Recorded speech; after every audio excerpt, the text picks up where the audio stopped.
نبی پاک علیہ الصلوۃ والسلام سے ہم سب کو بے انتہا محبت ہے، اور یہ ایمان کی جان ہے۔ نبی پاک سے محبت نہیں تو ایمان بھی کمپلیٹ نہیں ہوتا۔ اور جب نبی پاک علیہ الصلوۃ والسلام کو تکلیف پہنچے یا نبی پاک علیہ الصلوۃ والسلام کو کسی طرح کی کوئی ایذا پہنچے تو یقیناً جب امتی اس کو پڑھتا ہے، سنتا ہے، تو دل پر بھی تکلیف ہوتی ہے۔ ایک ایسا ہی واقعہ جس میں ہمارے آقا علیہ الصلوۃ والسلام کو تکلیف پہنچائی گئی، نبی پاک علیہ الصلوۃ والسلام پر جادو کیا گیا۔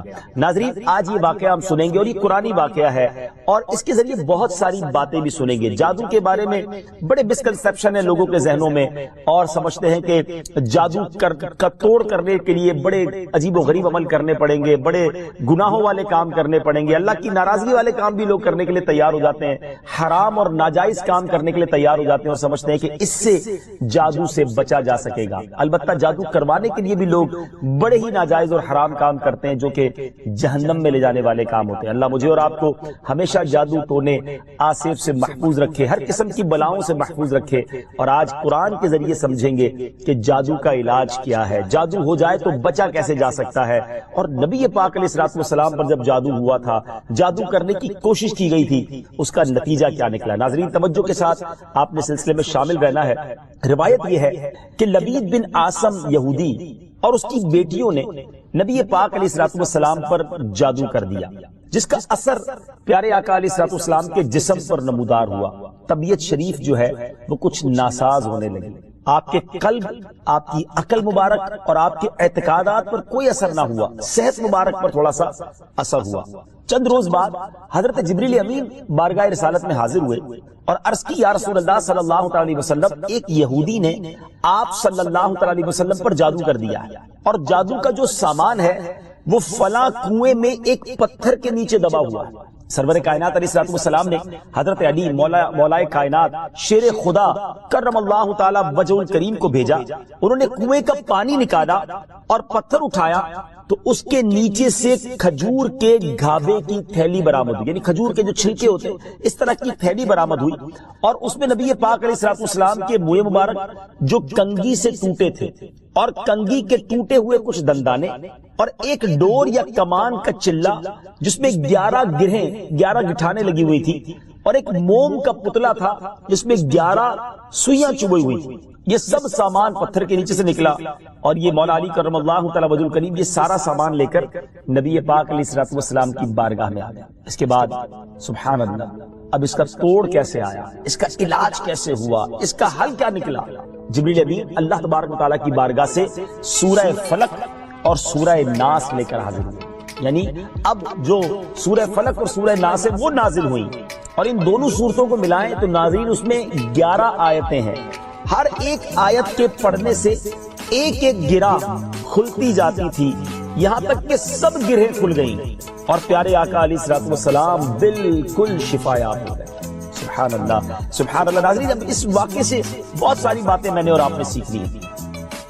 پہلی بات یہ ہے کہ یہ بخاری شریف میں ہے کہ پیارے آقا علیہ الصلوۃ والسلام جب بستر شریف پر تشریف لاتے تو اپنے دونوں ہاتھوں پر دم کرتے، اور اپنے سر سے پاؤں تک پورے جسم پر اپنے ہاتھوں کو پھرایا کرتے، جہاں تک دست مبارک پہنچ سکتے یہ عمل 3 مرتبہ فرماتے، یعنی نبی پاک علیہ الصلوۃ والسلام ان دونوں صورتوں کا اپنے اوپر بھی دم کیا کرتے۔ اور ایک اور جگہ پر بھی یہ ہے، حدیث عائشہ رضی اللہ تعالی عنہا میں ہے کہ جب نبی پاک علیہ الصلوۃ والسلام کے گھر والوں میں سے کوئی بیمار ہوتا تو آپ علیہ الصلوۃ والسلام ان دونوں صورتوں کو پڑھ کر اس پر دم فرمایا کرتے۔ تو یہ نبی پاک کے معمول میں تھا۔ تو آج اگر ہم میں بھی کوئی بیمار ہو جائے، فیملی میں کوئی بیمار ہو جائے، اپنے آپ کو من آفتوں سے بچانا چاہتے ہیں تو اول آخر 3 بار درود پاک پڑھیں، سورہ فلق اور سورہ ناس کی تلاوت کریں، اپنے ہاتھوں پر دم کر کے اپنے جسم پر پھیر لیں، کسی مریض پر دم کر دیں، انشاءاللہ اس کی برکت ملے گی۔ یہاں ایک اور مسئلہ بھی سیکھنے کو ملے گا کہ تعویذات اور عملیات میں جس میں کوئی لفظ کفر و شرک کا نہ ہو وہ جائز ہے۔ اسی طرح گنڈے بنانا اور ان پر گرہیں لگا کر آیات قرآن اور اسماء الہیہ پڑھ کر پھونک مارنا بھی جائز ہے، یعنی تعویذات اگر شرک سے پاک ہیں، اگر کفریہ کلمات سے پاک ہیں تو وہ کرنے میں کوئی حرج نہیں، وظائف کرنے میں کوئی حرج نہیں، یہ قرآن و حدیث سے ثابت ہے اور آپ نے یہ سنا۔ ناظرین، سیکھنے کو کیا مل رہا ہے؟ خلاصہ یہ ہوا کہ سورہ فلق یعنی قل اعوذ برب الفلق اور قل اعوذ برب الناس، یہ دونوں صورتیں جن اور شیاطین، نظر بد اور آسیب اور تمام امراض خصوصاً جادو ٹونے کا مجرب علاج ہے۔ ان کو لکھ کر تعویذ بنائیں، گلے میں پہنائیں اور ان کو بار بار پڑھ کر مریض پر دم کریں اور کھانے اور پانی اور دواؤں پر پڑھ کر پھونک دیں اور پھر مریض کو کھانا وغیرہ کھلائیں۔ انشاءاللہ عز و جل ہر مرض اور بالخصوص جادو ٹونا دفع ہو جائے گا، مریض شفا یاب ہو جائے گا۔ اسی طرح قرآن مجید کی دوسری تمام صورتوں کے خصوصی خواص ہیں جن کو بہت خوبصورت کتاب جنتی زیور ہے اس میں بھی آپ پڑھ سکتے ہیں ناظرین۔ اسی طرح ہمیں چاہیے کہ قرآن پاک کی تلاوت کرتے رہیں۔ قرآن پاک کی ہر حرف میں شفا ہے، برکتیں ہیں، اور آج خاص طور پہ ہمارے ناظرین کو گویا وظیفہ، قرآنی وظیفہ مل رہا ہے۔ بہت سارے ناظرین یہ گزارش کرتے ہیں کہ ہمیں کوئی وظیفہ بتایا جائے، تو دیکھیں آج تو قرآن کے ذریعے، اور وہ وظیفہ جو نبی پاک کو رب کی طرف سے عطا ہوا، پیارے آقا علیہ الصلوۃ والسلام کو بھی شفا نصیب ہوئی، تو ہمیں ضرور اس کو اپنانا چاہیے۔ ناظرین اس سے پہلے کہ میں مزید اس معاملے میں آگے بڑھوں، میں چاہتا ہوں کہ دونوں صورتوں کی تلاوت اور اس کا ترجمہ پہلے سن لیتے ہیں اور پھر مزید اس بارے میں بات کرتے ہیں کہ اس حیرت انگیز واقعے سے مجھے اور آپ کو مزید کیا سیکھنے کو ملتا ہے۔ پہلے سورہ فلق کی تلاوت ہوگی، سورہ ناس کی تلاوت ہوگی۔ میں یہاں ایک اور بات بھی کہنا چاہوں گا، کچھ لوگ یہ کہتے ہیں جناب ہم وظیفہ کرتے ہیں اثر نہیں ہوتا، برکت نہیں ملتی۔ پہلے یہ چیک کر لیں کہ آپ کے مخارج ٹھیک ہیں، آپ تلاوت صحیح مخارج کے ساتھ کرتے ہیں۔ تو اب جو تلاوت آپ سنیں گے نا، تو اس میں یہ بھی چیک کر لیں کہ آپ کیا اسی طرح کے تلفظ کے ساتھ پڑھتے ہیں، اور اگر مسٹیک کر رہے ہیں تو قرآن پاک صحیح طریقے سے پڑھیے، پھر دیکھیے اس کی کیسی برکتیں ملتی ہیں۔ آئیے سورہ فلق اور سورہ ناس کی تلاوت اور اس کا ترجمہ۔ قل اعوذ برب الفلق من شر ما خلق ومن شر غاسق اذا وقب ومن شر النفاثات في العقد ومن شر حاسد اذا حسد۔ تم فرماؤ میں اس کی پناہ لیتا ہوں جو صبح کا پیدا کرنے والا ہے، اس کی سب مخلوق کے شر سے، اور اندھیری ڈالنے والے کے شر سے جب وہ ڈوبے، اور ان عورتوں کے شر سے جو گروہ میں پھونکتی ہیں، اور حسد والے کے شر سے جب وہ مجھ سے جلے۔ قل اعوذ برب الناس ملک الناس الہ الناس من شر الوسواس الخناس الذي يوسوس في صدور الناس من الجنة والناس۔ تم کہو میں اس کی پناہ میں آیا جو سب لوگوں کا رب، سب لوگوں کا بادشاہ، سب لوگوں کا خدا، اس کے شر سے جو دل میں برے خطرے ڈالے اور دبک رہے، وہ جو لوگوں کے دلوں میں وسوسے ڈالتے ہیں، جن اور آدمی۔ ناظرین سورہ فلق اور سورہ ناس کے بے شمار فضائل و برکات ہیں۔ ایک اور حدیث پاک سنیے، حضرت عبداللہ بن خبیب رضی اللہ تعالیٰ عنہ فرماتے ہیں کہ ہم پر ہلکی بارش ہوئی اور اس وقت اندھیرا چھایا ہوا تھا، اور ہم پیارے آقا علیہ الصلوۃ والسلام کا انتظار کر رہے تھے کہ وہ آ کر ہمیں نماز پڑھائیں۔ پھر نبی پاک علیہ الصلوۃ والسلام ہمیں نماز پڑھانے کے لیے تشریف لائے اور ارشاد فرمایا پڑھو۔ میں نے عرض کی کیا پڑھوں؟ ارشاد فرمایا صبح و شام 3 بار قل هو اللہ احد، قل اعوذ برب الفلق اور قل اعوذ برب الناس پڑھو، ان کی تلاوت کرنا تمہیں ہر بری چیز سے بچائے گا۔ چلیں ایک اور وظیفہ مل گیا، سورہ اخلاص کو بھی شامل کر لیں، تو صبح و شام پڑھیں تو انشاءاللہ بری آفتوں سے، مصیبتوں سے، جادو ٹونے سے، آسیب سے، ان طرح کی بلاؤں سے انشاءاللہ محفوظ رہیں گے۔ ناظرین یہاں کچھ مسائل بھی سیکھ لیتے ہیں۔ حضرت اسماء بنت امیس رضی اللہ تعالیٰ عنہ نے عرض کی یا رسول اللہ صلی اللہ تعالیٰ علیہ وسلم، جعفر کے بچوں کو جلد نظر ہوتی ہے، کیا مجھے اجازت ہے کہ ان کے لیے عمل کروں؟ نبی پاک علیہ الصلوۃ والسلام نے اجازت عطا فرمائی۔ تو سیکھنے کو یہ ملا کہ تعویذ اور عملیات جن میں کفر و شرک نہ ہو، کوئی کلمہ ناجائز نہ ہو، تو اس میں جو ہے وہ تعویذ کرنا، عمل کرنا جائز ہے، اور خاص کر وہ عمل جو آیات قرآنیہ سے کیے جائیں یا احادیث میں وارد ہوئے ہوں۔ اسی طرح چند مسائل بھی سیکھنے کو ملے۔ یہ دونوں صورتیں جو ہیں ان کے شان نزول سے ہمیں معلومات کیا ملتی ہیں؟ نمبر 1، جادو اور اس کی تاثیر حق ہے۔ کچھ لوگ جادو کا انکار کر دیتے ہیں، یہ درست نہیں ہے۔ جادو اور اس کی تاثیر حق ہے کیونکہ قرآن میں اس کا ذکر ہے، اور نبی پاک علیہ الصلوۃ والسلام پر بھی آپ کی صحت مبارک پر اس کا اثر ہوا۔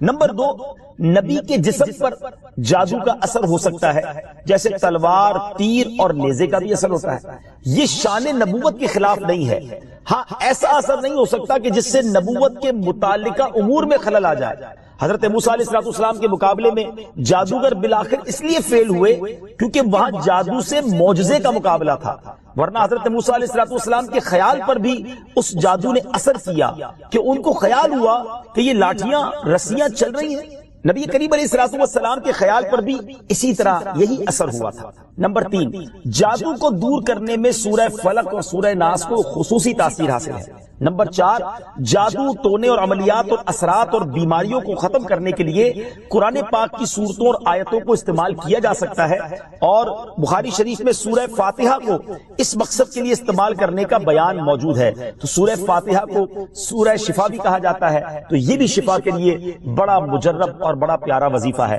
ناظرین، یہ چند باتیں تو ہم نے اس واقعے کے متعلق سیکھی، سورہ فلق اور سورہ ناس کے کچھ فضائل بھی سنے۔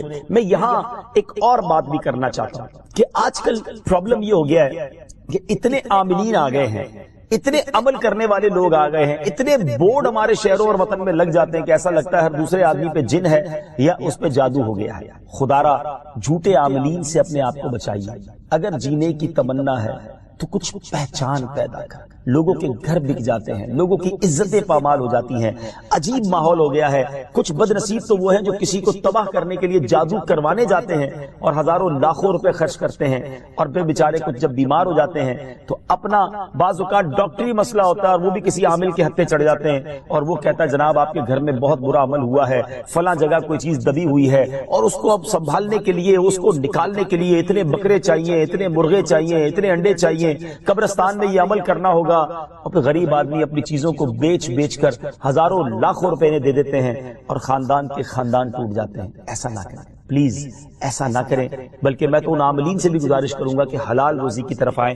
دعوت اسلامی نے بڑا شاندار ایک انداز اختیار کیا، اللہ سلامت رکھے دعوت اسلامی کے مدنی ماحول کو۔ ناظرین، آپ سوچ رہے ہوں گے کہ پھر ہماری بیماریوں کے لیے ہم تعویذ کس سے لیں، ہم یہ وظائف کہاں سے لیں؟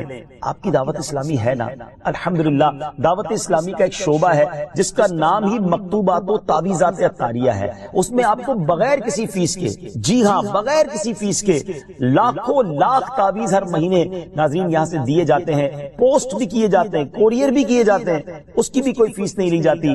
تو یہ تعویذات آپ دعوت اسلامی کے مرکز سے رابطہ کر کے لے لیجئے۔ آن لائن تعویذات کی سروس بھی موجود ہے، حالانکہ دعوت اسلامی کا اس ڈپارٹمنٹ پر لاکھوں کروڑوں روپے خرچ ہو رہا ہے، مگر اس لیے اس کو فری رکھا ہے تاکہ امت کے لیے آسانی ہو، دکھیاری امت جو ہے ان کے مسائل حل ہو جائیں، نہ جانے کس کی دعا لگ جائے اور ہمارا بیڑا پار ہو جائے۔ ہاں اس میں یہ ضرور میں کہوں گا کہ وہ لوگ جو یہ پروگرام دیکھ رہے ہیں اور ان کو لگتا ہے کہ میں اس شعبے کو سپورٹ کروں، دعوت اسلامی جس شعبے میں خرچ کر رہی ہے اور نہ جانے کتنے دکھیارے مسلمانوں کی دعائیں لے رہی ہے، تو اگر آپ دعوت اسلامی کے شعبہ تعویذات عطاریہ میں سپورٹ کرنا چاہتے ہیں، اپنا ڈونیشن دینا چاہتے ہیں، تو بھی ہم سے رابطہ کر لیجئے۔ لیکن پلیز ان جھوٹے عاملوں سے اپنے آپ کو بچائیے۔ اور مجھے جو ناظرین سن رہے ہیں، ہر بندے پر جادو نہیں ہوتا، ہر بندے پر جن نہیں آ جاتا، ہر بات میں وسوسہ نہ لایا کریں، وظائف پڑھ لیا کریں۔ صبح شام یہ وظیفہ ہمیں نبی پاک نے دے دیا ہے، صبح گھر سے پڑھ کر نکلے، شام گھر پر آ کر سونے سے پہلے پڑھ لے، آیت الکرسی سونے سے پہلے پڑھ لے، اللہ نے چاہا خیر آپ کا مقدر رہے گی۔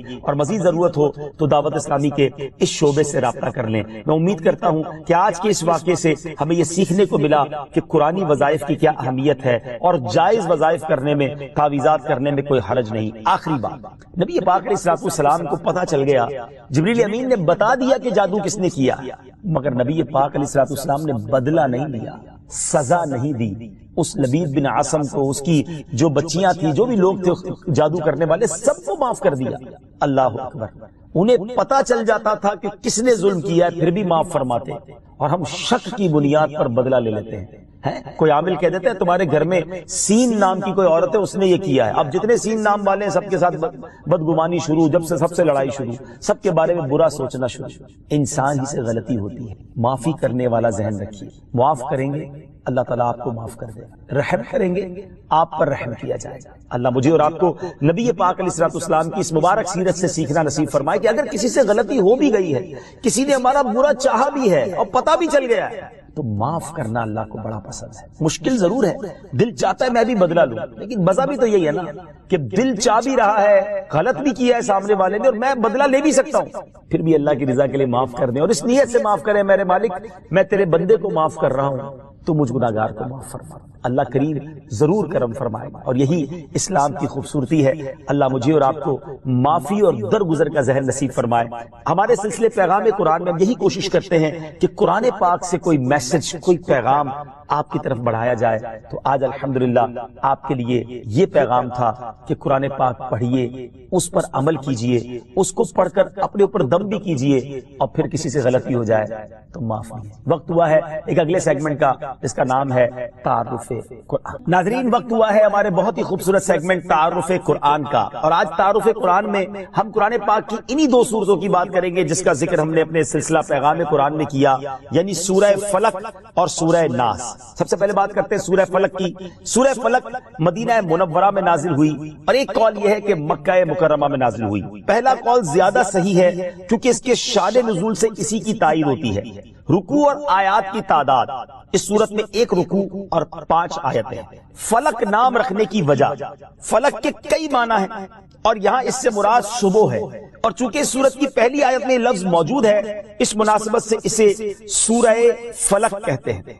پیارے آقا علیہ الصلوۃ والسلام نے ایک بار اس سورت کے بارے میں ارشاد فرمایا، کیا تم نے نہیں دیکھا کہ آج رات مجھ پر ایسی آیتیں نازل ہوئی ہیں جن کی مثل نہیں دیکھی گئی؟ وہ آیتیں قل اعوذ برب الفلق سورت کے آخر تک اور قل اعوذ برب الناس سورت کے آخر تک ہے۔ سبحان اللہ۔ تو اس سورت کے بارے میں بڑے فضائل نبی پاک علیہ الصلوۃ والسلام نے ارشاد فرمائے۔ ایک بار حضرت عابس جوہنی رضی اللہ تعالیٰ عنہ سے روایت ہے کہ نبی پاک علیہ الصلوۃ والسلام نے ارشاد فرمایا، میں تمہیں وہ کلمات نہ بتاؤں جو شریر جنات اور نظر بد سے اللہ تعالیٰ کی پناہ طلب کرنے میں سب سے افضل ہے؟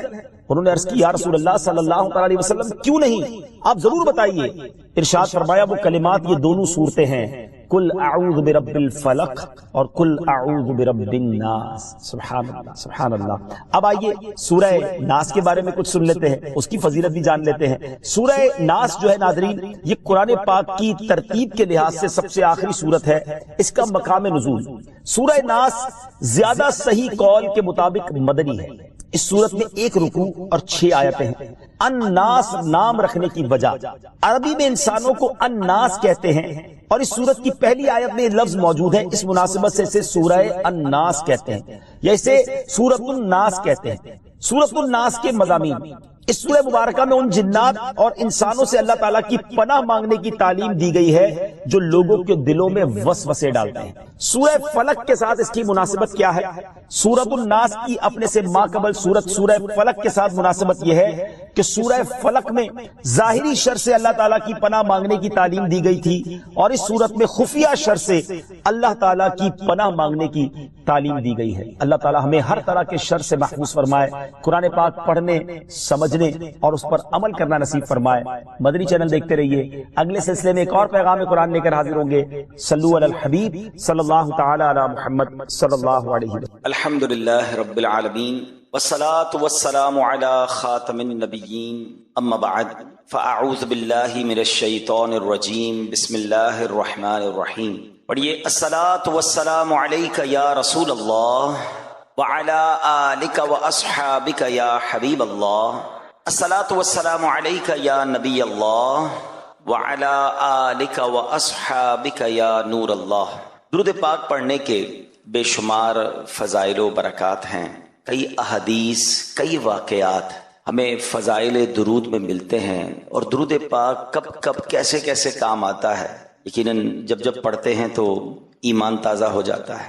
ایک بڑی پیاری حدیث جو میرے شیخ طریقت امیر اہل سنت نے ایک بڑی پیاری کتاب لکھی ہے، میں آپ کو ریفر بھی کروں گا کہ وہ بکلیٹس ضرور حاصل کریں، 40 عطار کے نام سے، جس میں آپ نے مختلف حدیثوں کو جمع کیا ہے۔ 40 عطار کا والیوم نمبر 2 ہے، قسط نمبر 2 ہے، اور اس کا پیج نمبر 16 اور حدیث پاک نمبر بھی 16 ہے۔ دا بیوٹیفل حدیث میں اگر اس حدیث کو بیان کرنے سے پہلے اگر ایک کوشچن کر لوں کہ ہم میں سے کون کون چاہتا ہے کہ اللہ پاک میرے دل کو روشن فرما دے؟ یقیناً ہر کوئی چاہتا ہے. کون مسلمان ہوگا جو نہ چاہے کہ میرا دل نورانی ہو جائے، میرا دل روشن ہو جائے؟ But what is the way to make your heart enlighten?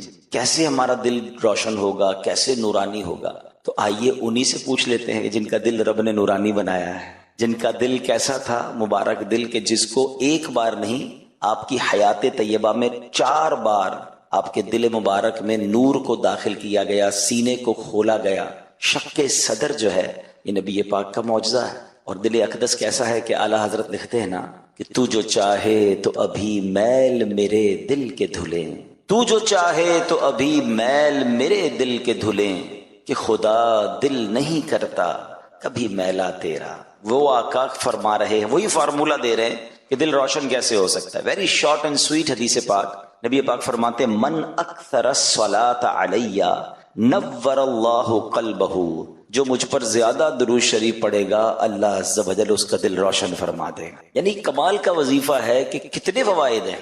اگر درود پاک کے کبھی بیٹھ کے لسٹ ڈاؤن کرے نا کہ کتنی برکتیں درود پاک کی، تو آپ کو شاید لسٹ بنتی چلی جائے گی. دنیا میں، آخرت میں، قیامت میں کون سا فائدہ ہے جو آپ چاہتے ہیں اور وہ درود پاک میں نہیں ہے. میں ایک چھوٹی سی سمری بیان کر دیتا ہوں. نیو ایئر ریزولوشنز پر بڑی بات ہوتی ہے کہ جناب یہ سال آپ کیسا گزارنا چاہتے ہیں، زندگی میں کیا بدلاؤ لانا چاہتے ہیں. تو لیٹس اسٹارٹ فرام درود پاک، کیونکہ اگر میرا دل ہی روشن ہو جائے تو اس سے اچھا فیصلہ کیا ہوگا؟ دل ہی نورانی ہو جائے تو اس سے اچھا ڈیسیژن کیا ہوگا؟ تو اب ذرا اگر ہم کبھی، میں آپ کو ایک سوال کرنا چاہوں گا کہ کبھی بھی فارغ بیٹھے ہو نا تو ایک لسٹ بنائیں کہ what will you want in this دنیا at the time of death and at the time of hereafter, اور ان ہیئر آفٹر. آپ دنیا میں کیا چاہتے ہیں، مرتے وقت کیا چاہتے ہیں، اور آخرت میں کیا چاہتے ہیں. ایک مسلمان ہونے کی حیثیت سے کبھی آپ لسٹ ڈاؤن کیجئے گا جو آپ کی خواہشیں. کیوں سمجھ لیں گلدستہ آپ کی طرف بڑھاتا ہوں، ہر جملے پر آپ سبحان اللہ بھی اللہ کے ذکر کی نیت سے کہتے جائیے گا تو انشاءاللہ جنت میں درخت بھی لگتا جائے گا. آپ اگر چاہتے ہیں کہ آپ کی عزتوں میں اضافہ ہو تو درود پاک پڑھیے. آپ چاہتے ہیں کہ آپ کی روزی میں برکت آ جائے، درود پاک پڑھیے. آپ چاہتے ہیں کہ ذلت و رسوائی سے محفوظ رہیں تو درود پاک پڑھیے. آپ چاہتے ہیں بیماریاں دور ہو جائیں تو درود پاک پڑھیے. آپ چاہتے ہیں چہرہ روشن ہو جائے اور دل نورانی ہو جائے تو درود پاک پڑھیے.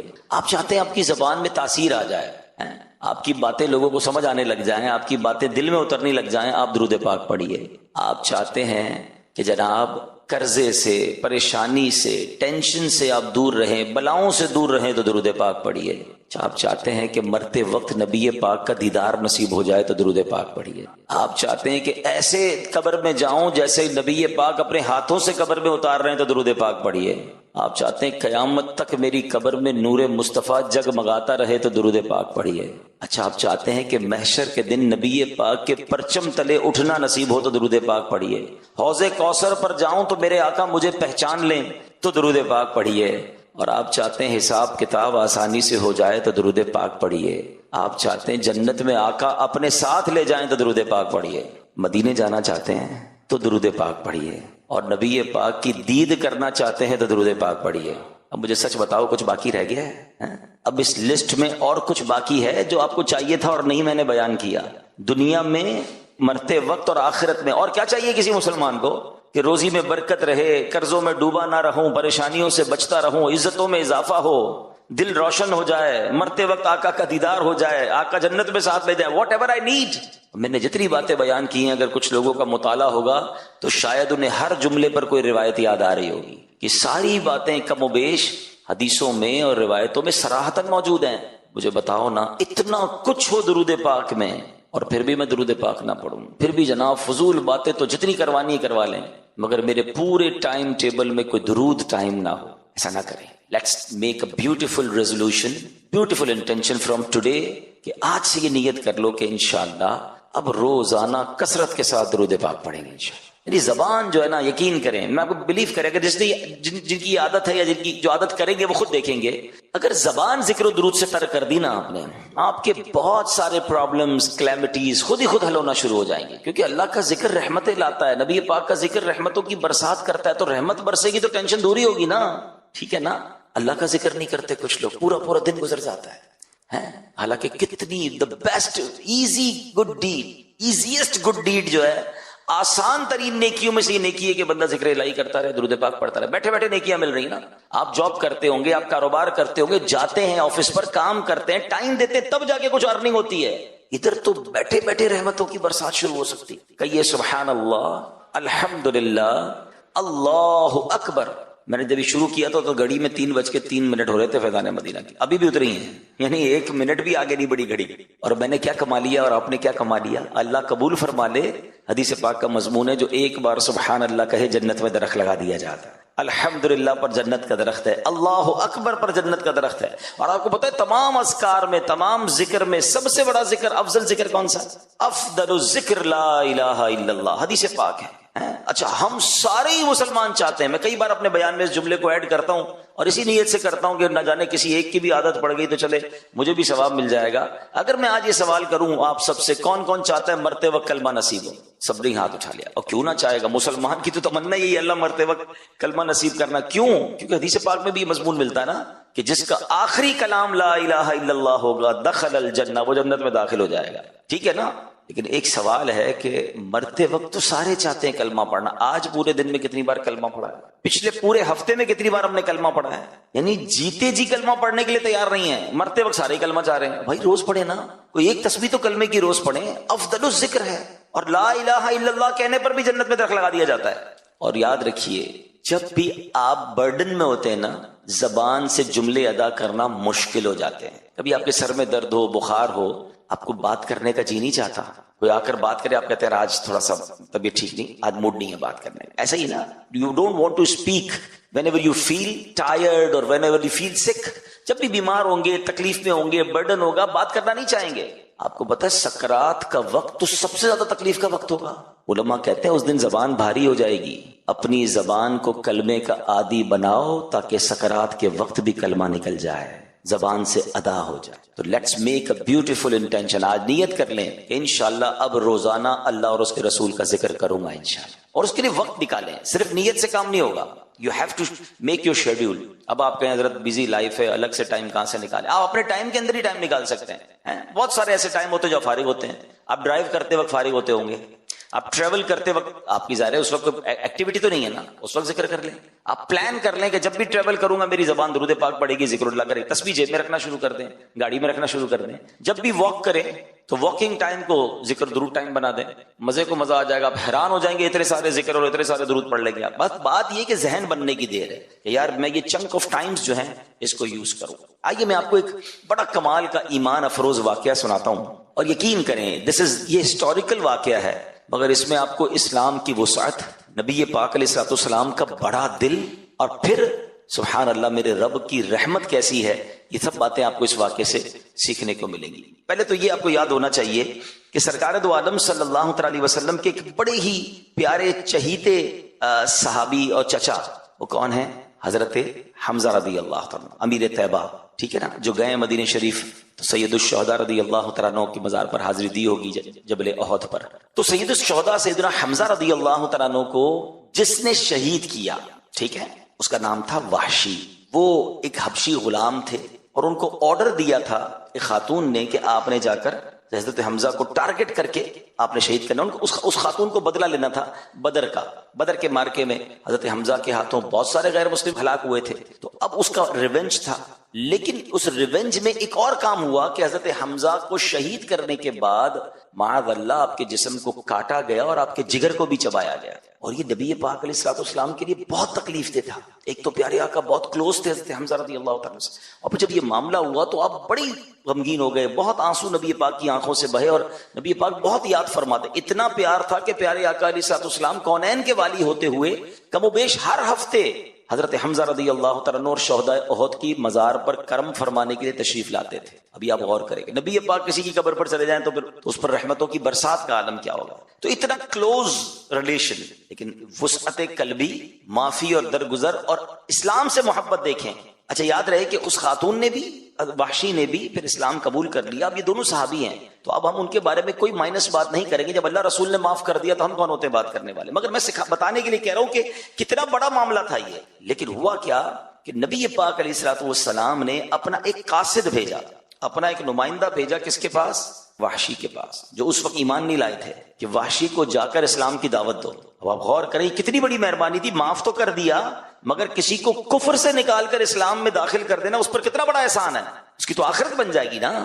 تو جب نبی پاک علیہ الصلوۃ والسلام کے جو نمائندہ تھے وہ وحشی کے پاس پہنچے اور ان کو اسلام کی دعوت دی تو انہوں نے بڑا کمال کا ذکر کر دیا. وہ کہتے ہیں کہ تمہارے نبی علیہ الصلوۃ والسلام سے جا کر کہو کہ اے محمد صلی اللہ علیہ وسلم، آپ مجھے اسلام کی دعوت کیسے دے رہے ہیں؟ کیونکہ آپ تو فرماتے ہیں جس نے کسی جان کو قتل کیا یا اللہ کا شریک ٹھہرایا یا بدکاری کی، قیامت کے دن اس کا عذاب دگنا کر دیا جائے گا اور وہ ہمیشہ اس میں رہے گا. میں نے تو سارے کام کیے ہیں، میں نے تو یہ سارے کام کیے، میں قتل بھی تو کیا تھا نا، حضرت حمزہ کو شہید کر دیا تھا اور باقی سارے کام، تو میں نے تو یہ سارے کام کیے، تو آپ مجھے اسلام کی دعوت کیسے دے رہے ہیں؟ میرے لیے کوئی رخصت ہے میں اسلام قبول بھی کر لوں اور بخشا بھی نہ جاؤں تو پھر کیا فائدہ اسلام قبول کرنے کا؟ آپ سوچیں نیگوشیشن ہو رہی ہے، حالانکہ یہ وہ شخصیت ہے جنہوں نے نبی پاک کے چچا کو شہید کیا ہے. قاصد آئے کہتے ہیں وحشی تو یہ کہہ رہے ہیں یا رسول اللہ کہ میں نے تو یہ سارے غلط کام کیے ہیں، تو میرے لیے کوئی رخصت ہے کہ نہیں ہے؟ اللہ اکبر. تو اب کیا ہوا؟ سبحان اللہ، اب اللہ کریم کی بارگاہ سے ایک آیت نازل ہوتی ہے. قرآن میں یہ آیت نازل ہوتی ہے الا من تاب وآمن وعمل عملا صالحا. ترجمہ کنز الایمان، مگر جو توبہ کرے اور ایمان لائے اور اچھا کام، یعنی توبہ کر لے، ایمان لے آئے اور اچھے کام کرے، اب اس کے لیے گنجائش بن جائے گی، اس کی مغفرت ہو جائے گی. یہ قاصد گیا واپس اگین میسنجر وحشی کے پاس کہ تمہارے لیے آیت آ گئی ہے اور دیکھو یہ ریلیف ملا ہے. وحشی کہتے ہیں ہو سکتا ہے میں ان چیزوں پہ عمل نہ کر سکوں، میں نیک عمل نہ کر سکوں، میں پراپر توبہ نہ کر سکوں، ایمان تو لے آؤں گا، تو اس میں گارنٹی تو نہیں ہے، کوئی اور رخصت ہے؟ اب غور کریں کہ اللہ کریم کی رحمت کا عالم کیا ہے اور نبی پاک کی وسعت قلبی کا عالم کیا ہے. پھر قاصد واپس آیا، کہتے ہیں وحشی کہتا ہے مجھے امید ہے کہ نہ کر سکوں اگر میں ان تمام باتوں پر عمل، تو پھر کیا ہوگا میرا؟ ایک اور قرآن کی آیت نازل ہوئی. ہائے ہائے، اللہ کی رحمت تو دیکھیں. قرآن میں رب ارشاد فرماتا ہے ان اللہ لا یغفر ان یشرک بہ ویغفر ما دون ذلک لمن یشاء. اب کیا اس آیت میں حکم ہوتا ہے؟ اللہ فرماتا ہے بے شک اللہ اسے نہیں بخشتا کہ اس کے ساتھ کفر کیا جائے، اور کفر سے نیچے جو کچھ ہے جسے چاہے معاف فرما دیتا ہے. یعنی کفر کے بعد تو آلموسٹ سب معاف ہو گیا نا. وہ واپس گئے وحشی کے پاس، مبارک ہو دوسری آیت آ گئی ہے، اب تمہارے لیے اور ریلیف آ گیا ہے. وحشی کہتا ہے اس پہ بھی اللہ نے یہ فرمایا نا اللہ جسے چاہے معاف کرے، ہو سکتا ہے مجھے معاف نہ کرے. لک ایٹ دی وے، اس پہ تو اللہ نے یہ فرمایا نا اللہ جسے چاہے معاف کر دے، مجھے معاف نہ کیا تو مجھے تو گارنٹی چاہیے، کوئی رخصت ہے میرے لیے؟ اللہ اکبر. پھر قاصد آتا ہے کہتا حضور وحشی تو یہ کہہ رہے ہیں. اللہ اکبر. اب قرآن کی ایک اور آیت نازل ہوتی ہے. اب ذرا یہ آیت سنیے گا، میرے رب کی مہربانی دیکھیں. اللہ فرماتا ہے قل یا عبادی الذین اسرفوا علی انفسہم لا تقنطوا من رحمت اللہ ان اللہ یغفر الذنوب جمیعا انہ هو الغفور الرحیم. اللہ فرماتا ہے تم فرماؤ اے میرے وہ بندوں جنہوں نے اپنی جانوں پر زیادتی کی، اللہ کی رحمت سے نا امید نہ ہو، بے شک اللہ سب گناہ بخش دیتا ہے، بے شک وہی بخشنے والا مہربان ہے. خود اعلان ہو گیا کہ رحمت سے مایوس نہیں ہونا ہے، اللہ سب بخش دیتا ہے. اب وحشی کے پاس پھر قاصد گئے third time. Look at the way of نیکی کی دعوت آف اسلام، کہ کسی طرح بندہ مسلمان ہو جائے. اب وحشی کہتے ہیں ہاں اس میں گارنٹی ہے، یہ جو آیت ہے اس میں گارنٹی. وہ مسلمان ہو گئے. جب وہ مسلمان ہوئے ان کے ساتھ کچھ ساتھی تھے وہ بھی مسلمان ہو گئے. اب صحابہ کرام علیہ رضوان نے بڑا پیارا نبی پاک سے سوال کیا حضور یہ جو آفر، یہ جو رخصت، یہ جو ریلیف قرآن پاک میں آیا ہے صرف وحشی کے لیے یا ہمارے لیے بھی ہے؟ نبی پاک فرماتے ہیں یہ تمام مسلمانوں کے لیے. ہائے ہائے، ساڈا بھی کم ہو گیا نا. اب ذرا غور کیجئے کہ یہ آیت کریمہ کتنی کمال کی، اور اس پورے واقعے میں کتنے لیسن ہیں. میں کہوں ہم میں سے کوئی ایسا نہیں ہے جس کو کسی نے ایسی تکلیف دی ہو. پاسبل ہی نہیں ہے نا کہ ایسے کیسے تکلیف کو دے جو حضرت وحشی کی طرف سے نبی پاک کو پہنچی تھی. مگر دل اقدس دیکھیں، معافی دیکھیں، درگزر دیکھیں، نہ صرف معاف کر دیا بلکہ اسلام قبول کرنے کے لیے قاصد بھیجا، اور وہ ریکوائرمنٹ کرتے رہے، وہ آرگیومنٹ کرتے رہے، نیگوشیشن کرتے رہے، اور پیارے آقا ان کے لیے ریلیف کوئی نہ کوئی صورت بن جائے. کیا ہم ایسا کبھی سوچ سکتے ہیں؟ ہم کیا کسی تکلیف دینے والے کو معاف کرتے ہیں؟ کیا ہم درگزر کرتے ہیں؟ غور کیجیے. ہمارے بہت سارے پرابلمز کی ایک بڑی وجہ یہ ہے کہ ہم ریونج لینے کا سوچتے ہیں. ہم بعض اوقات انتقام کی آگ میں جلتے ہیں، اور یہ انتقام کی آگ جو لگی ہوئی کہاں ہوتی ہے؟ ادھر. انتقام تو پتہ نہیں کب لیں گے لیکن یہ روز جلاتی ہے، نہ سونے دیتی ہے، نہ جاگنے دیتی ہے، نہ جناب سکون دیتی ہے. خود ہی آگ لگا لی اپنے دل میں. اگر اس آگ کو بجھا دوں تو کتنا ریلیف ہو جائے گا، کتنا سکون ہو جائے گا. ٹینشن ہی نہیں رہی نا، مجھے بدلے ہی کسی سے نہیں لینا ہے، مجھے میرے دل میں کسی کے لیے نیگیٹو ہے ہی نہیں.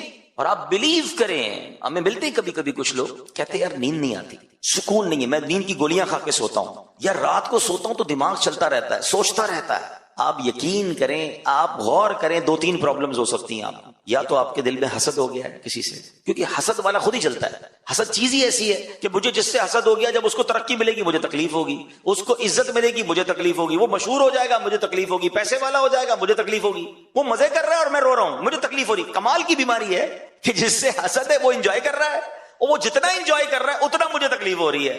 تو مجھے کیوں پالنی ہے ایسی بیماری بھائی؟ ٹھیک ہے نا، جو مجھے ہی تکلیف دے رہی ہے، اس کو کہتے ہیں جیلسی ہے، جلن ہی ہے اس میں۔ اچھا افسوس کی بات ہے دنیا میں بھی جلتا ہے آخرت میں بھی جلے گا، اتنی خطرناک بیماری۔ حدیث پاک میں آتا ہے حسد نیکیوں کو ایسے کھا جاتا ہے جیسے آگ لکڑی کو کھا جاتی ہے۔ اب سردیوں میں لوگ لکڑی جلاتے ہیں، کیا ہوتا ہے تھوڑی دیر بعد لکڑی فنش، ختم، راخ۔ ایسی نیکیاں ختم۔ اتنی مشکل سے نیکی کروں، نماز پڑھوں، سردی میں وضو کر کے نماز پڑھوں، یا روزے رکھوں، یا تلاوت کروں، یا صدقہ خیرات دوں، اور حسد کر کے سب جلا دوں، تو مجھ سے بڑا بے وقوف کون ہوا بھائی؟ تو آلویز ٹرائی ٹو انڈرسٹینڈ کہ جس کو سکون سے نیند نہیں آتی نا، یا تو وہ بدگمان ہے کسی کے بارے میں، نیگیٹو سوچتا ہے، یا اس نے حسد پال لیا ہے، یا ریونج ہے اس کے دل میں، بدلے کی آگ میں جل رہا ہے، اس کو نہیں آئے گی نیند۔ آپ دل سے سب نکال دو، کلین کر دو، یقین کرو ایسی نیند آئے گی کہ مزے کو مزہ آ جائے گا۔ جب مجھے کسی سے ٹینشن ہی نہیں ہے، مسلمان کی خوشیوں میں خوش ہونا شروع کر دیں۔ حسد کا اپوزٹ پتہ ہے کیا ہے؟ کہ آپ کو پتا چلے نا یار کسی کو ترقی ملی، آپ انجوائے کریں، یا اللہ ماشاءاللہ سبحان اللہ، اللہ اس کو اور دے، اللہ اس کو اور نواز، مجھے بھی دے دے۔ دیکھیں یہ دعا کرنے میں کوئی حرج نہیں ہے، اللہ تو نے اس کو دیا ہے مجھے بھی دے دے، یہ تو میرے رب کے خزانے بھرے ہوئے ہیں نا، وہ اس کو دے سکتا ہے آپ کو بھی دے سکتا ہے۔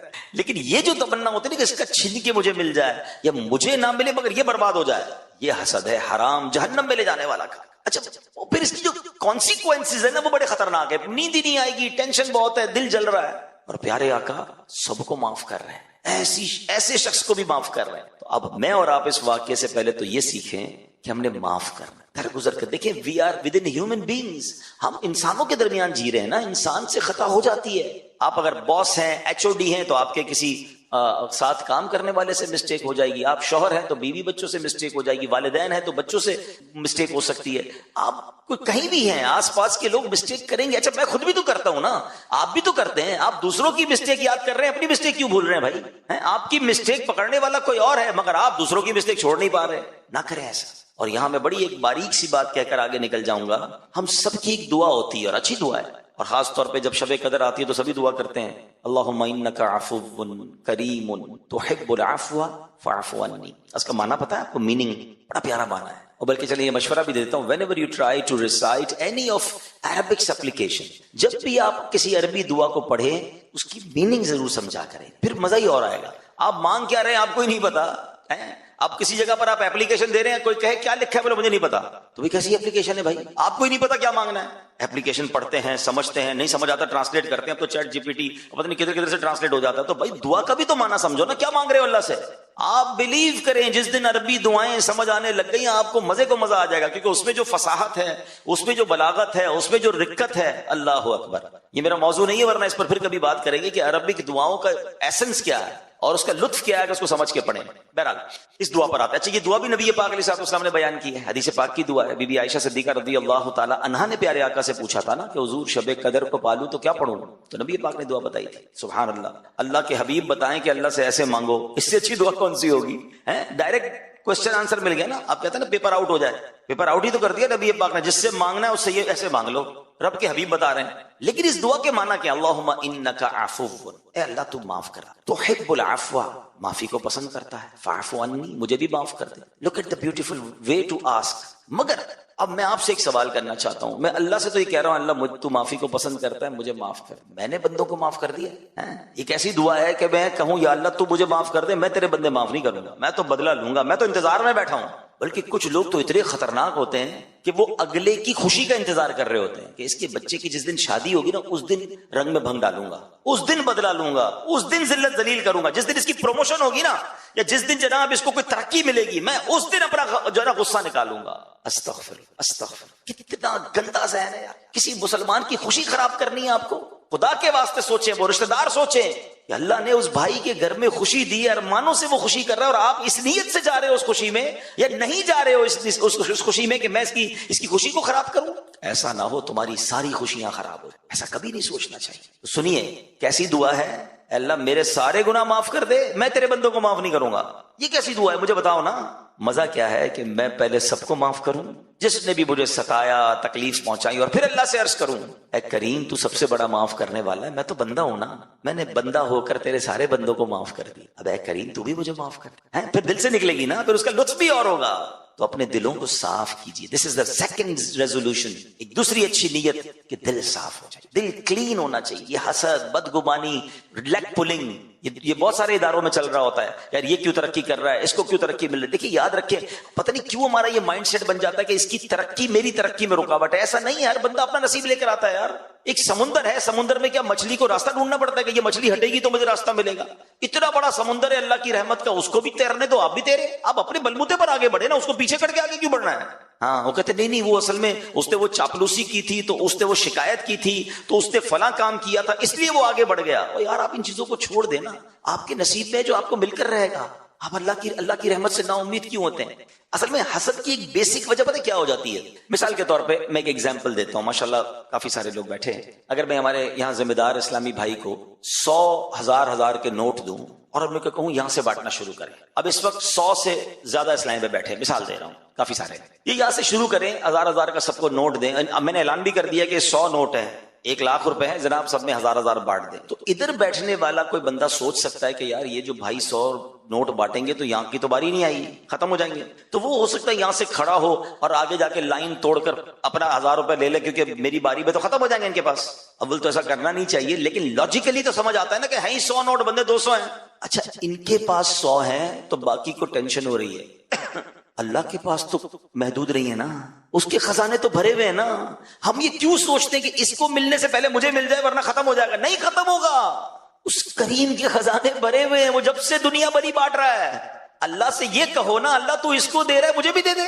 جو اس کو دے سکتا ہے وہ آپ کو بھی دے سکتا ہے. عزت اس کو دی آپ کو بھی دے سکتا ہے، شہرت اس کو دی آپ کو بھی دے سکتا ہے، دولت اس کو دی آپ کو بھی دے سکتا ہے. اللہ سے مانگو نا، اس کا چھیننا کیوں ہے، اس کا برباد کیوں کرنا ہے؟ یہی وہ مسٹیک ہے جو ہمیں سمجھ نہیں آ رہی. اور ملتا بھی نہیں ہے، میں آپ کو صحیح بتاؤں، مانگنے سے مل جاتا ہے، اللہ کی بارگاہ میں مانگنے سے مل جاتا ہے، بندے سے چھیننے سے ملتا نہیں ہے. ساری دنیا کوشش کر لے نا کسی کو گرانے کی، اور رب نے عزت رکھی ہے، کوئی نہیں بگاڑ سکے گا اس کا. ہاں سب مل کے گرانے کی کوشش کر لیں، اللہ نے عزت رکھی ہے، اس کو عروج ہی ملنا ہے، اس کو ترقی ملنی ہے. وَتُعِزُّ مَن تَشَاءُ وَتُذِلُّ مَن تَشَاءُ بِيَدِكَ الْخَيْرُ. اللہ کے ہاتھوں میں. یہ میں ہوتا کون ہوں کسی کی عزت گرانے والا، کسی کی دولت چھیننے والا، کسی کا رزق لے لوں؟ ہو ہی نہیں سکتا. یہ ادھر بٹھا لیں، میرے نصیب کا کوئی چھین نہیں سکتا، اور میرے نصیب میں نہیں وہ مجھے کوئی دے بھی نہیں سکتا. جو ہے وہی ملنا ہے، تو مانگو نا اللہ سے، خیر والی دعا کریں. تو یہ خوبصورت واقعہ جو حضرت وحشی کے ایمان لانے کا واقعہ لیسن ہے. جگر بڑا، دل بڑا.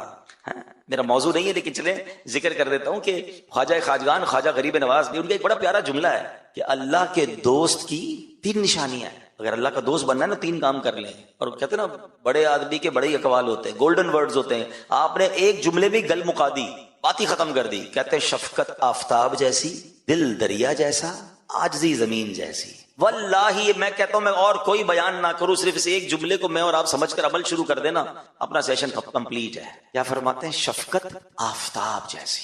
یعنی شفقت کیا ہوتی ہے؟ پیار، محبت. آفتاب کس کو کہتے ہیں؟ سورج کو. سورج صبح نکلتا ہے تو ڈسکریمنیشن کرتا ہے کہ جناب آج جو ہے میں صرف مسلمانوں کو روشنی دوں گا، غیر مسلم کو نہیں. آج صرف اللہ کے فرما برداروں کو دوں گا، نافرمانوں کو نہیں دوں گا. آج پیسے والوں کو روشنی ملے گی، غریبوں کو نہیں ملے گی. آج آبادیوں کو روشنی ملے گی، جنگلوں کو نہیں ملے گی. Not at all. شفقت پوری دنیا کو روشنی دیتا ہے بلا کسی ڈسکریمنیشن کے. ایسا ہی ہے.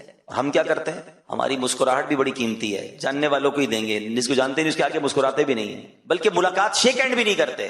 شیک ہینڈ بھی اسی سے کرے گے جس کو جانتے. نماز پڑھنے حالانکہ مسجد میں گئے ہیں، مگر جس کو نہیں جانتے اس کو نہیں. خاص طور پہ اگر کوئی غریب کپڑوں والا ہے اسے تو ملے گا کوئی نہیں. یہ کیا ہو گیا؟ اخلاق تو سب کے ساتھ ہونے چاہیے نا. ہاں ہمارے الگ الگ چہرے ہیں کچھ لوگوں کے. اپنی آفس پہ بڑے با اخلاق، اسمائلی فیس، کسٹمر سروس پہ کام کر رہا ہوں نا، اپنے کسٹمر کے ساتھ بڑے بڑے سافٹ مینر ہوں گے. یہی بندہ جب گھر جاتا ہے تو ببر شیر بن جاتا ہے. گھر والے ساری ٹینشن میں جب بندہ یہ گھر جاتا ہے، بھائی ایمرجنسی آ جاتی ہے کچھ لوگوں کے گھر میں، جلدی کھانا ریڈی کرو، گرم کرو ورنہ خیر نہیں ہے. روٹی گرم نہیں ہوئی تو ڈانٹ پڑے گی، چائے ٹھنڈی ہو گئی تو ڈانٹ پڑے گی، استری نہیں ہوئی تو ڈانٹ پڑے گی، جوتے پالش نہیں تو خیر نہیں. بندہ گھر میں آیا، انسپیکٹر آیا ہے. حالانکہ حدیث پاک کا مضمون ہے کہ تم میں بہترین وہ ہے اپنے گھر والوں کے ساتھ بہترین ہے. اور پھر نبی پاک اپنے بارے میں فرما رہے سن لو میں تم سب سے زیادہ اپنے گھر والوں کے ساتھ بہترین ہوں. اگر ہم ہیں ایسے. اچھا پھر گھر والوں میں بھی کیٹیگرائز کر دیا نبی پاک علیہ الصلوۃ والسلام نے. اس میں بھی ون آف دا ٹاپ کون ہے کہ ایک بار پیارے آقا علیہ الصلوۃ والسلام کی بارگاہ میں ایک شخص آیا, کہتے حضور میرے سب سے زیادہ اخلاق کی حقدار کون ہے؟ فرمایا تیری ماں. کہ حضور اس کے بعد؟ فرمایا تیری ماں. کہ تھرڈ ون, تیسرا کون حضور؟ فرمایا تیری ماں. پھر کہتے حضور اب کون؟ فرمایا تیرا والد. ہائے ہائے ہائے. ایک اور خوبصورت بات بتاؤں, علماء نے اس حدیث کو بڑا خوبصورت انٹرپریٹ کیا, بڑی پیاری اس کی شرح بیان کی. وہ کہتے ہیں ہم خود ہی حدیث سمجھ لیں گے, خود ہی قرآن سمجھ لیں گے. بھائی ہمارے پاس وہ علم نہیں ہے جو علماء کرام اور مفسرین اور شارحین کے پاس ہے. مشکل کتابوں کو آج بھی پڑھنے کے لیے استاد چاہیے ہوتا ہے. اگر یہی کتابوں سے پڑھ کے علم کرنا آسان ہوتا تو چلیں آج سے MBBS کی کتابیں خود ہی پڑھ لیں, ڈاکٹر بن جائے اور آپریشن شروع کر دیں. ہر آپریشن یوٹیوب پر بھی موجود ہے, ہر آپریشن کتاب میں بھی لکھا ہوا ہے. اٹھائے چھری, اٹھائے کاٹے, کاٹ دے بندہ. بندہ کہ نہیں بھائی کتاب سے آپریشن نہیں ہوتا, پریکٹس سے ہوتا ہے, ٹیچر چاہیے. اس میں سب سمجھ آتی ہے کہ ہاں بھائی جب تک پریکٹس نہ ہو, ہاؤس جاب نہ ہو, بندہ علاج نہیں کر سکتا, وکالت نہیں کر سکتا, فلاں کام. علم کے بارے میں, دین کے بارے میں بندہ کہتا ہے علماء کی کیا ضرورت ہے. یہ سوشل میڈیا پہ یہ بھی تو شوشے چھوڑے جا رہے ہیں نا کہ بھائی کیا ضرورت ہے علماء کے پاس جانے کی, کتابیں ہیں نا, گوگل سے سرچ کرو, گوگل مفتی فتوا دے دے گا. اللہ کے بندو, مفتی گوگل ذرا سوچو تو صحیح, گوگل بنایا کس نے؟ یہ ساری ٹیکنالوجیز کیا مسلمانوں نے بنائی ہیں؟ تو کیا آپ کو نہیں لگتا کہ اس میں کچھ ایسا بھی ڈال دیا ہو جو اسلام کے خلاف ہو؟ آپ تو سرچ کریں گے اور عمل کر لیں گے. آج بھی معاذ اللہ ہم کام کر رہے ہیں دعوت اسلامی والے اس پر کہ آج بھی بدقسمتی سے اسلام لکھیں, قرآن لکھیں, دین لکھیں, سرکار علیہ السلام کا نام لکھیں, ٹاپ پر بدعقیدوں کی باتیں آ جاتی ہیں, غیر مسلموں کی باتیں آ جاتی ہیں, معاذ اللہ قادیانیوں کی باتیں آ جاتی ہیں. دعوت اسلامی اس کو کاؤنٹر کر رہی ہے, ہمارا IT ڈپارٹمنٹ پورا اس پر کام کر رہا ہے. مگر یہ سوچنے کی بات ہے نا کہ دین جو ہے وہ کیسے بغیر علماء کے اور بغیر ایکسپرٹ سے میں سمجھوں گا. اب صرف اس حدیث پر اگر میں بات کروں, ایک عام نوجوان پڑھے کہ یار پھر تو والد کی کوئی فکر ہی نہیں کرنی. ماں 3 بار نبی پاک نے فرمایا بس میں جانوں میری ماں جانے, ابا گیا فارغ, اپنی طرف سے فیصلے نہیں کرنے. اب علماء نے اس کو انٹرپریٹ کیا, سنیے گا. علماء فرماتے ہیں نبی پاک کا ہر لفظ جو ہے نا وہ اہمیت کا حامل ہے. پیارے آقا کی زبان سے نکلا ہے نا, وہاں سے کوئی فضول بات کا تو تصور ہی نہیں ہے نا. وہ دہن جس کی ہر بات وحی خدا, چشمہ علم و حکمت پہ لاکھوں سلام. 3 بار ماں کیوں کہا اور 1 بار والد کیوں کہا؟ دیر از اے لاجک بیہائنڈ دس. اور کیا خوبصورت لاجک بیان کی علماء نے. کہتے ہیں ماں 3 احسان کرتی ہے بچے پر, بڑے احسان. ویسے تو ساری زندگی ماں کے احسان ہوتے ہیں. ماں 9 مہینے پیٹ میں بچے کو پالتی, ٹھیک ہے. پھر وہ ماں جو ولادت کے وقت, ڈیلیوری کے وقت جو اسے تکلیف ہوتی ہے وہ انبیئریبل ہوتی ہے. اور اس میں کئی مائیں موت کی آگوش میں چلی جاتی ہیں, موت کو ٹچ کر کے واپس آتی ہے ماں بچے کے لیے. اور تیسرا پھر ماں اس کی پرورش کرتی ہے, ٹھیک ہے. فرمایا یہ تو ہو گئی ماں کے 3 احسان. ان تینوں کیٹیگریز میں والد ایک احسان کرتا ہے کہ بچے کی پرورش کرتا ہے. والد تو پیٹ میں بچے کو نہیں پالتا نا, ولادت کی تکلیف والد کو نہیں ہوتی ہے. تو اس لیے 3 بار ماں فرمایا اور 1 بار والد. ہر لفظ کے پیچھے حکمت ہے. اور پھر علماء نے اس کو سمرائز کیا کہ اب کرنا کیا ہے ماں باپ کے ساتھ. فرمایا خدمت ماں کی زیادہ کرنی ہے, عزت والد کی زیادہ کرنی ہے. کیونکہ وہ والدہ کا بھی شوہر ہے نا, ماں سے زیادہ عزت والد کی کرنی ہے. مگر خدمت جو ہے دونوں میں ملا کر وہ والدہ کی زیادہ کرنی. مگر نا come again to the point, الگ الگ چہرے ہیں نا. شفقت سب کے لیے آفتاب جیسی نہیں ہے. دوست کے لیے آدھی رات کو حاضر. کوئی دوست ہمیں رات کو فون کرے یار ذرا موٹر سائیکل خراب ہو گئی, کہیں گاڑی خراب ہو گئی, رات کو 3 بجے پہنچ جاتے ہیں دوست کے پاس. میں نہیں کہتا دوستوں کے ساتھ اچھا برتاؤ نہیں ہونا چاہیے, مگر کبھی رات کو دیر سے امی ابو کوئی کام کہہ دیں, دوائی لانی ہو, ہے کوئی خدمت کرنی, امی ابھی ٹائم نہیں ہے, تھکا ہوا ہوں, سونا ہے, صبح آفس جانا ہے. تو بتاؤ نا یہ کیا کیٹیگری ہے. پریورٹی کس کو دینی تھی؟ ماں باپ کو, فیملی کو. پھر بار والوں کی باری آنی تھی. تو خیر خواجہ صاحب کا جملہ آج میں چاہوں گا اب یاد کر کے جائیں. شفقت آفتاب جیسی. دوبارہ ریپیٹ کر لیں, شفقت آفتاب, دل دریا جیسا. اب دل دریا جیسا سے کیا مراد ہے کہ آپ نے دیکھا ہوگا جو دریا ہے, کبھی کسی دریا پر کوئی بورڈ دیکھا ہے کہ جناب اس دریا میں صرف منرل واٹر آ سکتا ہے, آبشار کا پانی آئے گا, بارش کا پانی آئے گا, نو گندا پانی ایٹ آل. نہیں, دریا میں بارش بھی آ رہی ہوتی ہے, آبشار بھی آ رہا ہوتا ہے, ندی نالے بھی آ رہے ہوتے ہیں, جانور بھی نہا رہے ہوتے ہیں. دریا سب کو لے کے چل رہا ہوتا ہے, اپنے رنگ میں رنگ کے چل رہا ہوتا ہے. اس کا مطلب یہ کہ دل دریا جیسا ہونا چاہیے. آپ کی حوصلہ افزائی کرنے والے بھی ہوں گے, آپ کو اپریشیٹ کرنے والے بھی ہوں گے, اور آپ کو کرٹیسائز کرنے والے بھی ہوں گے. زندگی میں یہ ہوتا رہتا ہے, یاد رکھیے گا. اگر آپ, میں بڑی ویژنری بات کرنے جا رہا ہوں, یہ آپ کو آفس میں بھی کام آئے گی, فیملی میں بھی کام آئے گی, محلے میں بھی کام آئے گی, اور دین کے کاموں میں بھی کام آئے گی. اگر بڑا کام کرنا ہے نا تو جگر بڑا کر لو, دل بڑا کر لو. جو خواجہ صاحب نے فرمایا دل دریا جیسا کر لو, تو آپ کامیابی پاؤ گے. آپ بات بات پر اگر ناراض ہونے والے ہیں کہ یار اس نے دل توڑ دیا, اس نے جناب ڈسکریج کر دیا, ساتھ تو دیتا کوئی نہیں ہے, کون کرے بھائی کام, تو پھر آپ کچھ بھی نہیں کر سکتے. آپ کام کریں گے تو محبت کرنے والے بھی ملیں گے, کچھ کرٹیسائز کرنے والے بھی ملیں گے, چلے سب کو لے کے چلے, برداشت کریں. نبی پاک نے کیا کیا تھا؟ پیارے آقا جب اسلام کی دعوت پیش کی, نبی پاک کے تو اپنے مخالف ہو گئے تھے نا, فیملی ممبر مخالف ہو گئے, ساری زندگی نبی پاک کے گن گانے والے. آپ کو پتا پیارے آقا کا اسٹیٹس کیا تھا؟ اسلام کا اعلان کرنے سے پہلے آپ سب سے بڑے لوگوں کی امانت رکھنے والے تھے, امین کہتے تھے لوگ, اور اپنے پیسے رکھواتے تھے, اپنی چیزیں رکھواتے تھے, اتنا بھروسہ تھا نبی پاک پر. اللہ اکبر, آپ نے اللہ کا نام لینا تو کیا شروع کیا, آپ کی اپنی فیملی ممبر آپ کے خلاف ہو گئے, جان کے پیاسے ہو گئے. تو نبی پاک بھی کہہ دیتے کہ بھائی کیا ضرورت ہے, اتنی مخالفت ہو رہی ہے, میں جانوں اللہ اللہ کرتا رہوں گا ساری زندگی. وہ تو ہادی تھے, وہ تو پیغمبر تھے, وہ تو اللہ کا پیغام لے کر آئے تھے, ڈٹے رہے. کتنی تکلیفیں, پتھر مارے گئے طائف میں, میرے آقا نے تو ہمت نہیں آ رہی. اچھا پھر سارے انبیاء کی ہسٹری پڑھے نا, حضرت نوح کی ہسٹری پڑھے, حضرت موسیٰ کی پڑھے, حضرت عیسیٰ, سب کو تکلیف ہوئی ہے, سب کو ستایا گیا. اچھا پھر اولیاء کرام کی ہسٹری پڑھ لیں. ہم خواجہ غریب نواز کا ذکر کر رہے ہیں, ہندوستان آئے تو کیا ریڈ کارپٹ ملا تھا آپ کو؟ Everybody become enemy of ہم. کوئی بیٹھنے نہیں دیتا تھا, کوئی پانی نہیں پلاتا تھا, کوئی جناب بات نہیں سنتا تھا. مگر پھر and of the day result کیا آیا؟ ڈٹے رہے نا, ہمت میں رہے, دل دریا جیسا تھا. 90 لاکھ کم و بیش غیر مسلموں نے خواجہ کے ہاتھ پر اسلام قبول کر لیا. دس از دا ریزلٹ. یہ کب ملتا ہے؟ جب دل دریا جیسا ہو. اتنا سا دل ہو تو کچھ نہیں ہوتا. کئی لوگ نیکی کا کام شروع کرتے ہیں, کہتے ہیں کوئی ہمت توڑ دے کہ میں نہیں کرتا, بھائی کوئی ساتھ ہی نہیں دیتا. آج کل نیکی کا زمانہ ہی نہیں ہے, وہ نہیں کر سکتے. بالکل اسی طرح کاروبار میں بھی آپ کے ساتھ ہوگا. آپ کاروبار کریں, آپ کہیں نئی آفس کھول لیں, نیا ویژن لے کر نکلیں, لوگ ڈسکریج کریں گے. کچھ لوگوں کا کام ہی یہی ہوتا ہے یار, کوئی بات نہیں, ان سے الجھنے میں بھی ٹائم ضائع نہیں کرنا چاہیے. یہ بھی پرابلم ہے, یا تو ان سے لڑنے لگ جائیں گے, مجھے کیوں ایسا کہا. اب جتنی دیر آپ ان سے لڑ رہے ہیں نا, آپ کا کام رک گیا ہے. وہ تو چاہتا یہی تھا. کبھی روڈ پر چلتے ہوئے کتے کو جواب دیا آپ نے؟ آپ جا رہے اور کتا بھونکنا شروع کر دیا, آپ کہ میں بھی رک کے اس کو بھونک کے جواب دوں گا, جب تک یہ چپ نہیں ہوگا میں بھی چیختا رہوں گا, اور کتا تو موج میں آ جائے گا. چلو بھائی میرا ساتھی مل گیا, کمپیٹیٹر مل گیا. عقل مند کیا کرتے ہیں؟ کتے کا کام بھونکنا, اپنا کام منزل. وہ رستہ نہیں رکتا.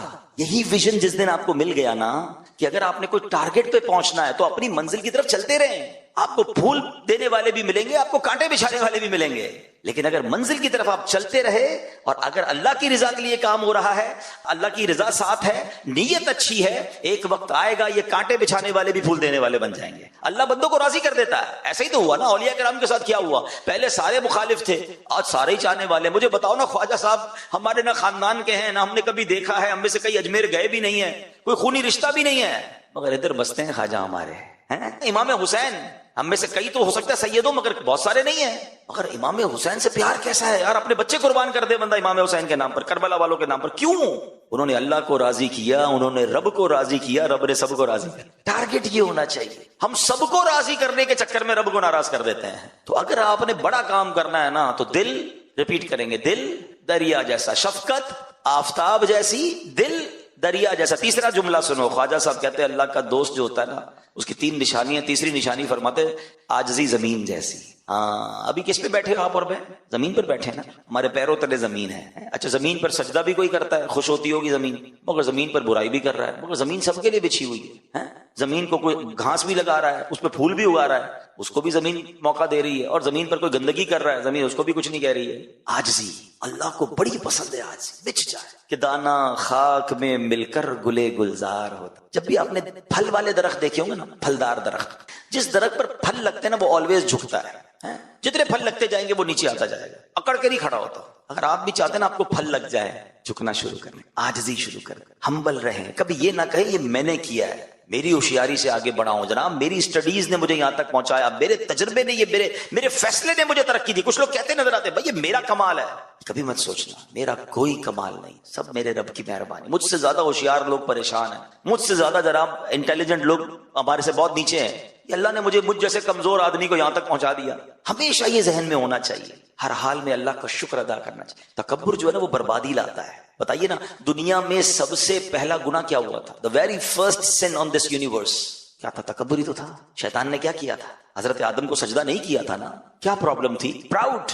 انا خیر من, کیا کہا تھا اس نے اللہ کی بارگاہ میں؟ اللہ میں اس سے بہتر ہوں. خلقتنی من نار وخلقتہ من طین, اے اللہ مجھے آگ سے بنایا, اس کو مٹی سے بنایا, میں اس سے بہتر ہوں. ایک تکبر کیا. شیطان شروع سے ہی اللہ کا نافرمان نہیں تھا, اس کا نام عزازیل تھا, فرشتوں کا استاد تھا. اس کے چہرے کا نور چھین لیا گیا, اس کی عبادتیں برباد کر دی گئی, اس کو لعنتی قرار دے دیا اللہ کی بارگاہ سے, جہنم کا حقدار ہو گیا وہ. Now I have a big question in front of all of you. ایک بار پراؤڈ کرنے والے کا یہ حال ہوا ہے, جو روز پراؤڈ کرتا ہو, جو روز تکبر کرتا ہو, نہ کریں ایسا. ہاں ہم کہہ رہے ہوتے ہیں, بہت سارے لوگ کہہ رہے ہوتے ہیں میں اس سے بہتر ہوں. شیطان نے بھی تو کہا تھا انا خیر من, میں اس سے بہتر ہوں. کوئی کہتا ہے میں پڑھا لکھا ہوں, یہ جاہل ہے. میں ایکسپیرینسڈ ہوں, یہ ان ایکسپیرینسڈ ہے. میں خوبصورت ہوں, اس کے چہرہ کا رنگ اچھا نہیں ہے. میں مالدار ہوں, یہ غریب ہے. میں طاقتور ہوں, یہ کمزور ہے. میری بات سنی جاتی ہے, میرے ہاتھ میں اقتدار ہے, میرے ہاتھ میں ڈیسیشنز ہیں. اس کی کیا حیثیت ہے؟ یہ کیا ہے؟ پھر بتاؤ نا تکبر کی تعریف کیا ہے؟ What is the meaning of proud? تکبر کی تعریف ہی یہی ہے کہ بندہ اپنے آپ کو دوسرے سے بہتر سمجھے, اس کو حقیر جانے. یہ تو صبح شام ہو رہا ہے, ہر بندہ ہر دوسرا آدمی تکبر کر رہا ہے اور اس کو احساس ہی نہیں کہ وہ کتنا بڑا گناہ کر رہا ہے. یہ کبیرہ گناہوں میں سے, بڑے بڑے گناہوں میں سے یہ گناہ اتنا سخت ناپسند ہے اللہ کریم کو. وہ حدیث پاک آپ سب کو تقریباً یاد ہوگی, بچپن سے سن رہے ہیں. جس کے دل میں رائی کے دانے کے برابر تکبر ہوگا وہ جنت میں نہیں جائے گا. What is the meaning of رائی کا دانا؟ اتنا ہوتا ہے سیڈ, دل میں اتنا تکبر ہوگا وہ جنت میں نہیں جائے گا. جس کا پورا دل ہی تکبر سے بھرا ہوا ہے اس کا کیا ہوگا؟ ہمیں تکبر کو تو قریب بھی نہیں آنے دینا. عاجزی, ان کی ساری, سب کے ساتھ محبت, پیار. پھر ریپیٹ کر لیتے ہیں خواجہ صاحب کے 3 فرمان. شفقت آفتاب جیسی, دل دریا جیسا, اور عاجزی زمین. یہ یاد کر لو, آج آپ سمجھ لو یہ آج آپ کا ٹریننگ سیشن ہے, اور اس کو ریپیٹ کرتے رہیے گا. جیسے جیسے ریپیٹ کریں گے اور اس پر عمل کرتے جائیں گے نا, you will feel change in your life. اب میں واپس آتا ہوں. اللہ کی رحمت کی بات ہو رہی تھی. حضرت وحشی کا ہم نے واقعہ سنا. خدا کی قسم اللہ کی رحمت ایسی ہے کہ بندہ سنے اور سنتا چلا جائے, اور بعض اوقات تو عقل حیران ہو جاتی ہے کہ اللہ کریم کس قدر مہربان ہے. اب اس میں بزرگ جو ہو جاتے ہیں نا, جو لوگ عمر زیادہ ہو جاتی ہے, بال سفید ہو جاتے ہیں, ان سے کتنا پیار فرماتا ہے. ایک بار حضرت عمر فاروق رضی اللہ عنہ سے مروی ہے, آپ اس نے اخلاق کے پیکر نبیوں کے سرور صلی اللہ علیہ وسلم کی خدمت اقدس میں حاضر ہوئے. تو آپ علیہ الصلوۃ والسلام کو روتا ہوا دیکھ کر حضرت عمر فاروق نے دیکھا کہ نبی پاک آنسو بہا رہے ہیں. تو عرض کی حضور آپ کیوں رو رہے ہیں, آپ کیوں آنسو بہا رہے ہیں؟ تو آپ علیہ الصلوۃ والسلام نے جواب دیا, میرے پاس جبرائیل آئے, انہوں نے کہا مجھے کہ اللہ عز و جل کو حیا آتی ہے کہ وہ کسی ایسے شخص کو عذاب دے جو اسلام میں بوڑھا ہوا ہو.